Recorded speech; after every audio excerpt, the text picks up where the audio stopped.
Hello everyone and welcome back to the channel. Today we're going to talk about when is the right time to quit your 9 to 5 job. So the first thing that you got to measure and keep in mind before quitting is to have a look at your business and make sure that it's actually bringing money in a steady way.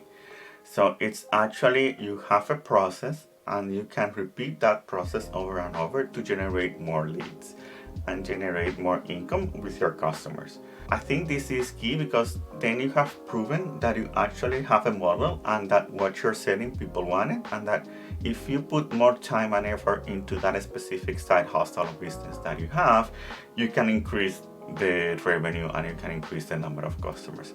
So if you have proven that if you put more hours into this business, it will generate more money, then that's a sign that you are ready to move from your day job to your side business or your side hustle. So in my case, when I was before moving from my 9 to 5 into my startup, I actually had a predictable model to get customers and to generate revenue. So I've proven that the product worked and that there was demand for that product. People needed it. And I'm pretty sure that if I could put more time and more investment into that business, I could actually grow the revenue of it because I was just putting marginal time into it, right? At nights and on weekends. And it was actually generating money and people were paying for it. So that's when I decided and make sure that actual model of generating revenue worked. So the second thing, and obviously, is the money. You have money, this business is generating money, and you should have at least some kind of cushion before moving to from your 9 to 5 to your side hustle. So think about having maybe 3 months or 6 months. I'm very conservative, so I always try to have more than 6 months of cushion in case maybe a bad timing came in the business, so I had enough money to cover my expenses and to cover my personal expenses and the business expenses. Before quitting, what I did is, this is generating money and maybe this can cover my day job salary, but I waited a little longer so I can make up for that cushion and build it up and make sure that I have enough money in there as an emergency fund before I move to my startup. The other thing is to keep in mind that you have also found what I call maybe an inflection point. And an inflection point means this business is actually generating money and it's generating leads without you having to be there. I'm meaning there is a moment where everything starts working out and you will figure it out. Like every business is different and for everyone it will be different. But once you know that if you put, let's say, these ads in AdWords or in Facebook, it will generate 10 leads and those 10 leads will come out of 3 customers. If you double the amount of money in those ads or Facebook, you're gonna generate 20 leads, and out of those 20 leads, 6 will become customers.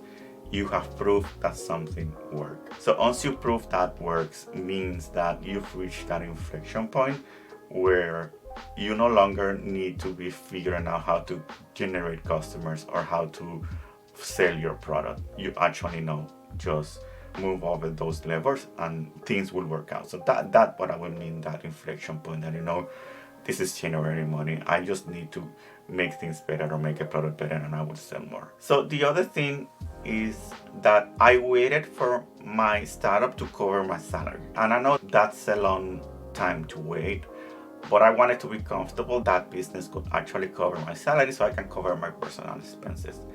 But it also works out if you see a path in the future where your side hustle will cover your current salary. If say, you know what, this is July, I'm pretty sure that by October or November, I'm gonna hit the point where that business is gonna cover my salary. If you are 95% sure that's gonna happen, then you can quit your job today, right? Because you see that's gonna happen really soon and you're pretty sure that's the case. So in my case, I waited until November, for example, that I was 100% sure that I was actually covering my salary. But if you see a path in the business based on previous growth, right? You can estimate and forecast based on my previous growth in the past 12 months. I can estimate that within the next 6 months that this business is gonna cover my salary. then for sure that's a sign that you can quit your job. I mean, if you have a business that is generating enough revenue to cover that salary, I mean, it doesn't make any sense. If you put more effort into your side business, it's gonna be way better. So that's a clear sign that you are ready to move from your 9 to 5 to your side. If also, one thing to keep in mind is that to have a support system. So I always try to find like people like-minded like me, where I can go and ask for questions or advisors. So try to find those if you can before moving to your full-time to your startup, because challenges will come. Being working by yourself after working so much time in a salary job, things are different. You might need that support system. So one of the things that I had was I always have my therapist, which is always there with me if I needed to discuss something about the business or about my life change. That person will help me out. Like I can, for an example, like when I switch from a 9 to 5 and working full time in the startup, one of the first things that I experienced was burnout, because I wanted to put all this effort to make it work, because now it depended on me. And if this startup fail and if this side business fail, it's because of me, and I needed to put 100% of that effort in there. And that was one of the first things that I experienced, burnout.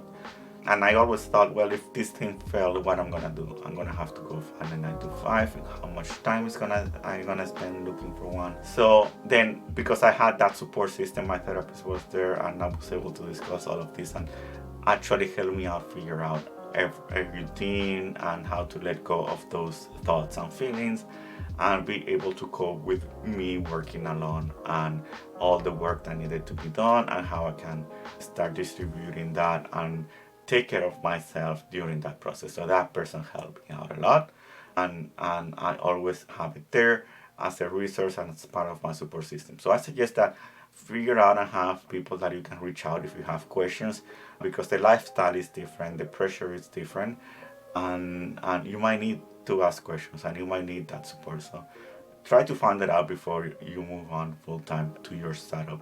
So also have a plan for risk. Risk might come in like maybe new competition, something changes in the market, recession, things can happen in the microenvironment. So just keep things in plan. What you're gonna do to mitigate those risks. Have a plan, things that you can do, how you can increase customers, how you can maybe push things into a new vertical, for example. So have those plans just as risk mitigation. You feel better about jumping into the bandwagon, like you have a natural risk plan. And if you jump full-time into your startup and leave your 9 to 5, if things happen, what are the risks of those things happening, and how you're gonna mitigate those, what things you have on your toolbox to actually go ahead and start working against those. And one final thing, celebrate the milestones. When things go good in the startup, when things goes good in the side hustle, in the side business, celebrate them. We need that mental energy and that mental feedback that things are going well, because when you jump from your 9 to 5, there's nobody there to pat you in the back. There's no boss, there's no colleagues to say, hey, job well done, or to encourage you. So those things are up to you now. So one of the best things to do is just celebrate the milestones, celebrate that things are going well, that you reach a certain revenue point, or you reach a certain amount of customers, or you want a big customer, a big logo. So that's something also that you can celebrate. So by all means, go ahead and celebrate those. It will make life easier. So again, thanks for staying until the end. Remember to subscribe to the channel so you can get more videos like this. Thank you.